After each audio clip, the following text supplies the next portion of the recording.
A well-regulated militia being necessary to the security of a free state, and the right of the people to keep and bear arms shall not be infringed.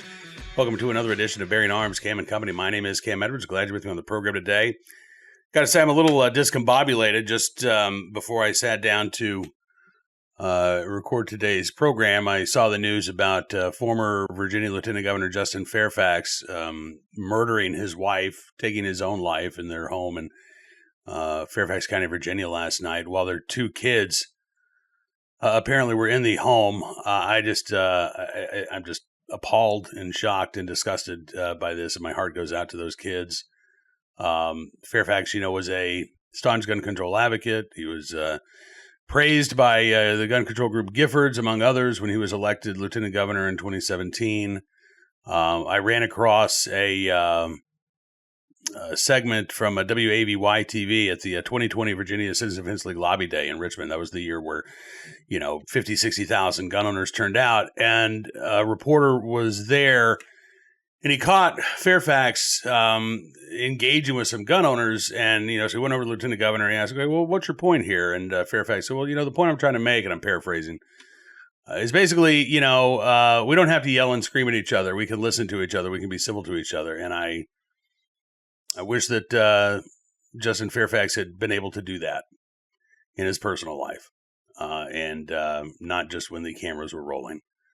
And, again, if you're the praying kind, say a prayer for those kids, because there's some dark days ahead for them. I'm heartbroken for those two kids today. On today's program, we're going to talk about what's going on a little to the east of Fairfax County, Virginia, in Washington, D.C., specifically regarding the Supreme Court. Ran across this post from National Association for Gun Rights, Hannah Hill, earlier today. So Trump, she says, is actively putting pressure on Justice Thomas and Justice Alito to retire. There's no other way to read these comments, and she links to a CNN story. And the quote that she had highlighted, Trump said he has a list of potential candidates in mind if a seat opens up on the 9-justice bench this year. And when asked about the importance of the possibility of Alito stepping down while Republicans are in control of the Senate, Trump pointed to how Justice Ruth Bader Ginsburg's death in 2020 shifted the court. Telling Fox Business Maria Bartiromo in an interview that aired on Wednesday, Ginsburg could not do it, and she really hurt herself within the Democrat Party. People are very angry at her because I got to appoint people instead of Biden. So I went and I looked at the rest of the CNN story, because that certainly does, seem to indicate that this is very much on Trump's mind, right? And yes, I would say putting a little bit of pressure on Justice Alito, but also on Justice Thomas. So the CNN the CNN report goes on to say that Trump said he didn't know whether Alito or Justice Clarence Thomas would actually step down. As the CNN story notes, Supreme Court justices are appointed for life. Their decisions about retirement are often personal and shrouded in secrecy. Neither justice has indicated their plans. Sam Alito did not respond to a request for comment. CNN says that the 76-year-old Alito is the second oldest justice on the court, next to Clarence Thomas, who's 77, another reliable conservative, as CNN reports. And the network says there's been speculation for months over whether Alito will retire in time for Trump to appoint a replacement, and for a Republican Senate to confirm a new justice to guarantee the seat is not blocked by Democrats and filled by a potential Democratic president in 2029. So we look at the map in November, and right now, Democrats, I think, have a very good chance of taking back the House, just based on historic trends for the party that's out of power in the midterms, not to mention the, redistricting efforts that are underway in states like Virginia, that are designed to countermand the redistricting efforts, in Texas and other states like that. But, California, Virginia, the map is tilting in those states to try to give Democrats an advantage, just as it is in states like Texas and Florida to try to give Republicans an advantage. But again, traditionally, the party that's out of power generally sees some gains in the House in the midterm elections. Senate is a little bit different story, because the map doesn't really favor Democrats all that much, although it has to be said that there are some polls out there showing that at least a couple of seats that are currently held by Republicans could flip this November. North Carolina, Tom Tillis is not running for re-election. Democrat Roy Cooper, who's the former governor of North Carolina. Solid name recognition. He was a fairly popular governor. And right now the polls have him up, I think, anywhere from like 4 to 6 points over the likely Republican nominee. I'm not convinced that Texas is winnable for Democrats, but James Tallarico is probably going to be a tougher candidate than Jasmine Crockett would have been for whoever wins the Republican primary, be it Ken Paxton or John Cornyn. Ken Paxton, I know, has a better reputation among Second Amendment advocates, but he also has a lot of baggage that is going to be subject to, a lot of campaign attack ads if he gets the nomination. So, it is going to be a tough fight, I think, for Republicans to keep control of the Senate. And if you are a gun owner, you need to get registered to vote no matter where you live. You need to vote in this November's elections and vote like your rights depend on it, because they absolutely do. But it is not out of the realm of possibility that Democrats take control of both chambers of Congress. And if Democrats are in control of the Senate, starting in January, then yes, it is going to be impossible for Donald Trump to nominate an Alito or Thomas-esque a jurist to serve. I mean, he can nominate them, but it's going to be impossible for them to get confirmed by a Democrat-controlled Senate. Democrat-controlled Senate might not approve anybody.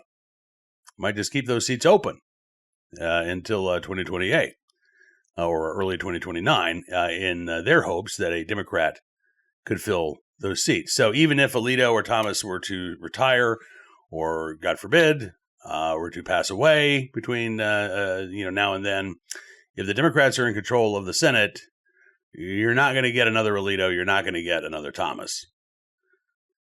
At the same time, there really doesn't seem to be any signals from either of those justices that they're planning on moving on. From what I can tell, they have hired clerks for the upcoming term. They're doing all of the things that a justice does in preparation for the upcoming term, right? I know Sam Alito does have a book coming out, and there was some speculation about, maybe that's a sign that he's stepping down. I don't think so. I mean, Amy Coney Barrett released a book this year, and she's obviously still there on the bench. I understand, and I mean, quite honestly, from a purely political, pragmatic perspective, yeah, it absolutely makes sense for Samuel Alito and Clarence Thomas to retire and allow President Trump to pick their replacements. It just does. But I don't know that politics, pragmatic politics, really plays into the thinking when you're on the Supreme Court. I mean, as we saw with Ruth Bader Ginsburg, right? I mean, it doesn't matter if you're appointed by a Republican. It doesn't matter if you consider yourself to be a conservative. I suspect that when you're on the Supreme Court, you think rightly or wrongly that position is sort of elevated above the day-to-day political machinations. I don't happen to think that's the case, but I suspect that, again, that is true for a lot of the justices. I think that was why Ruth Bader Ginsburg stuck around, despite Democrats telling her, I'm sorry, I should have turned my phone off before I started recording here. Anyway, despite the Democrats, urging her to step down, she stayed put. And I think that was why. Now, assuming that Justice Alito and or Justice Thomas do decide, hey, you know what, retirement looks pretty good. Justice Thomas, I know, likes to cruise around the country in an RV. Maybe he wants to do that full time.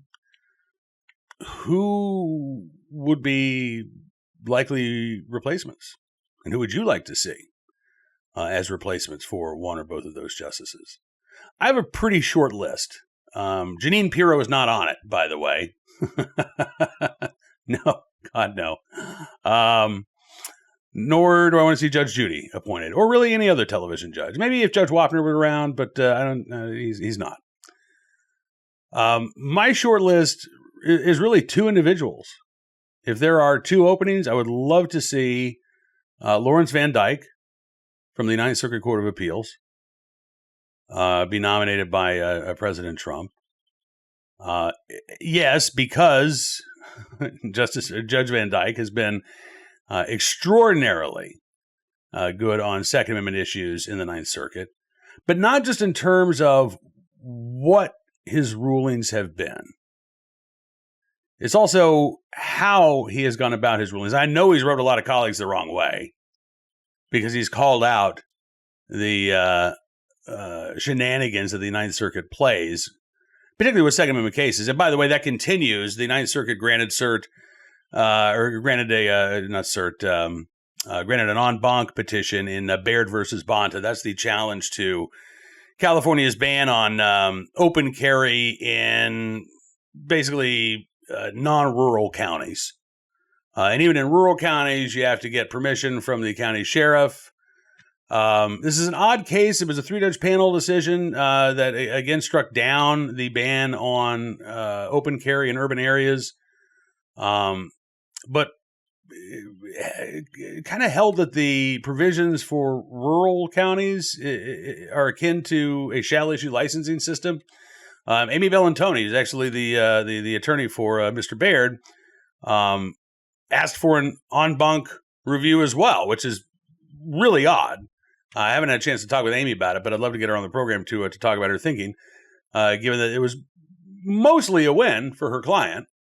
But both California Attorney General Rob Bonta and the plaintiff's attorney, Amy Bellantoni, sought that en banc review, which was granted yesterday. So that good decision is going to be on hold. It's probably going to be overturned by an en banc panel. Now, we don't know. The Ninth Circuit is so large that not every judge in that circuit gets to participate in an en banc process, right? It's basically a random draw. I think 11 of the 27 judges will participate. So there's an opportunity for a good decision en banc. But the odds of that panel being pro-Second Amendment, less than 50-50, right? But Judge Van Dyke has been, again, extraordinary on the Ninth Circuit. He is the judge, you remember, who actually had a video dissent where he talked about, and I think this was it might have been in Duncan versus Bonta. I can't remember because there have been so many cases out of California. It's such a target-rich environment for Second Amendment advocates who are litigating. But I think it was Duncan versus Bonta because I think that was where he talked about a magazine being a central component of a firearm.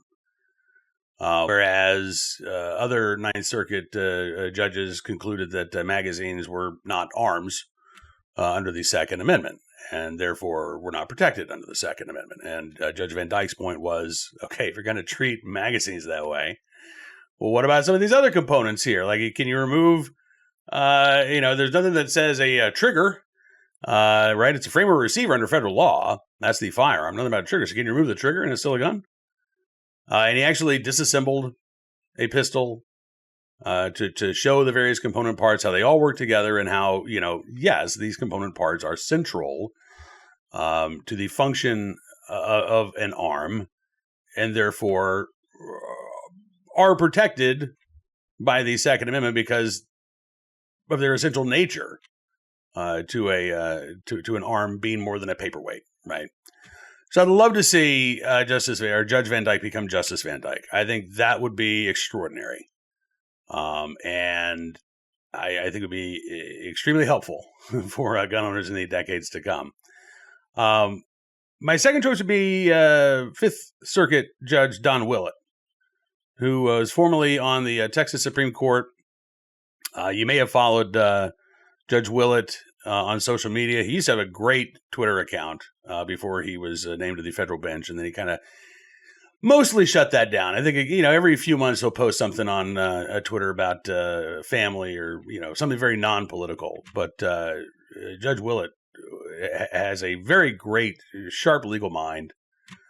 He, too, has been really good on Second Amendment cases. He has questioned the constitutionality of the framework of the National Firearms Act. He is very much an originalist when it comes to the Constitution, very much a believer in limited government, very much, I think, a judge who understands the fundamental nature of the right to keep and bear arms. I'm sure that there are other good candidates out there. And again, I'd love to hear your thoughts in the comments, because I'm sure you've got some names that I haven't even considered. But if President Trump gets to pick 2 more justices, those would be by far the 2 that I would have in mind. If I had to choose between one or the other, I mean, if we only had one retirement, I think I'd have to go with, and I honestly, I'd probably the tiebreaker would be the age of either Justice Van Dyke or Judge Van Dyke or Judge Willett. Whoever would be younger, I think would probably be my choice. If that wasn't the consideration, I'd probably lean towards Judge Van Dyke, just because of the this isn't quite the right word I want to use, but the showmanship, I guess, the way that Judge Van Dyke has been able to get his point across.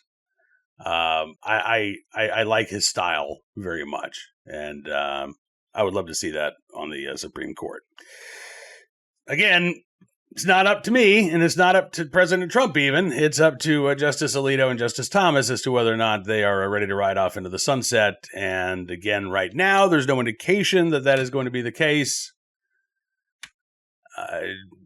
But we shall see. Again, with a lot of Second Amendment cases either already percolated into the Supreme Court or coming up in the next term or 2, it is hugely important that we have as strong a Second Amendment majority as possible. And if you lose both of those justices, you lose the majority. A 6-3 decision becomes a 4-5 decision.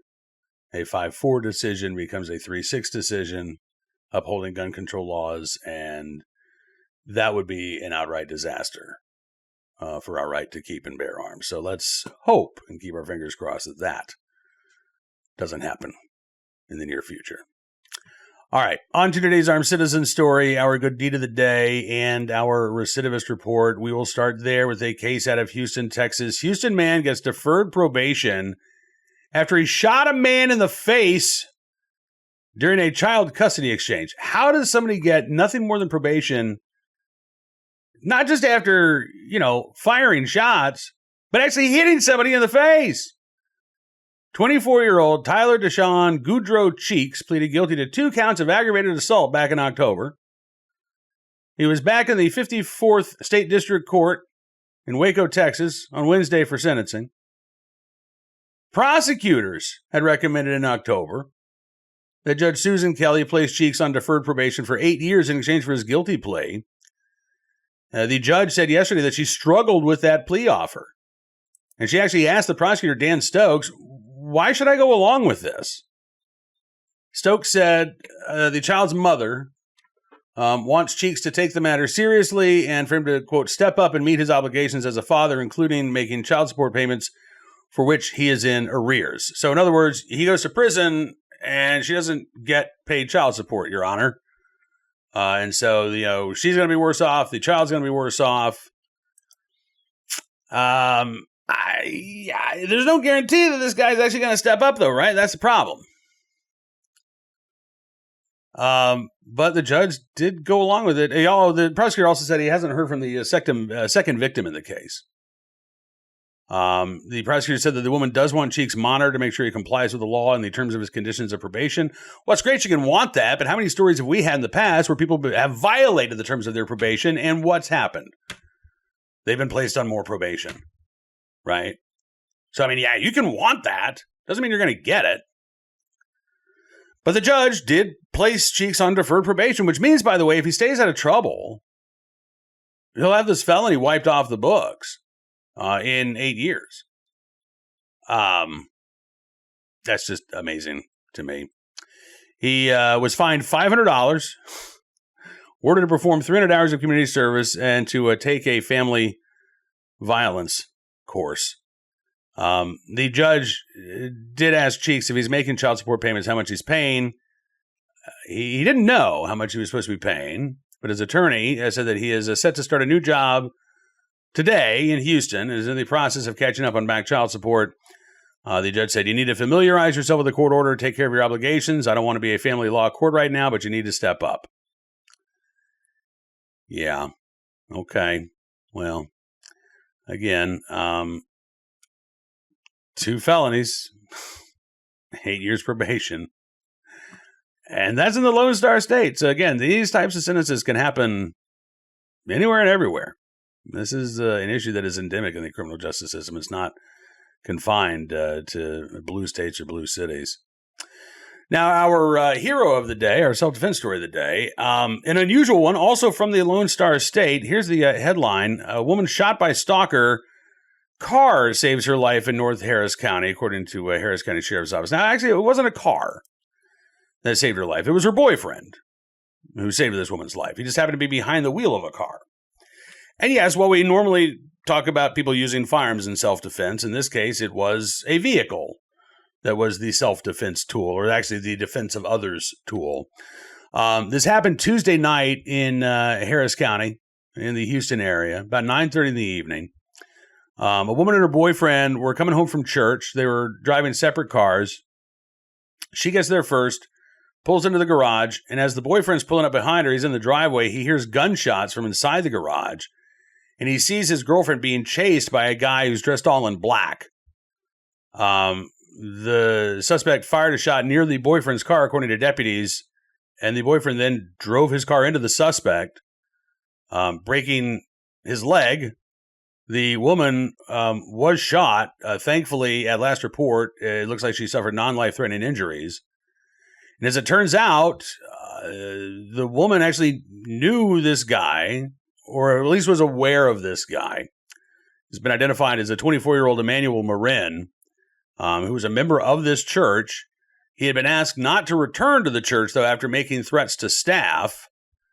And I guess he had been stalking this woman. I don't know if she had taken out an order of protection against him, but there were, there was previous involvement here. Right now, Marin has been charged with burglary as well as aggravated assault with a deadly weapon. The investigation is ongoing, and my guess is that if the victim in this case and her boyfriend were not gun owners before, they are soon going to be gun owners, because I'm glad in this case that a vehicle was enough to stop this guy, but it's hard to carry a pickup truck in your pocket or in a holster.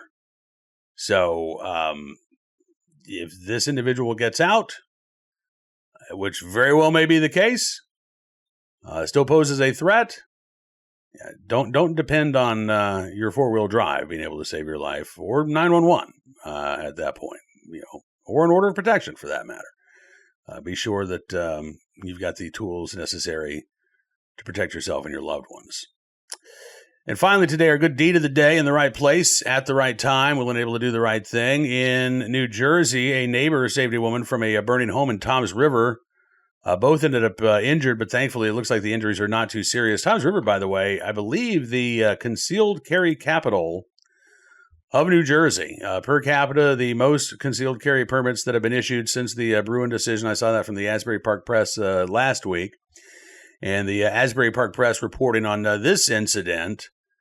It was, I guess, Tuesday morning, about 10:50 in the morning, in a community of mobile homes.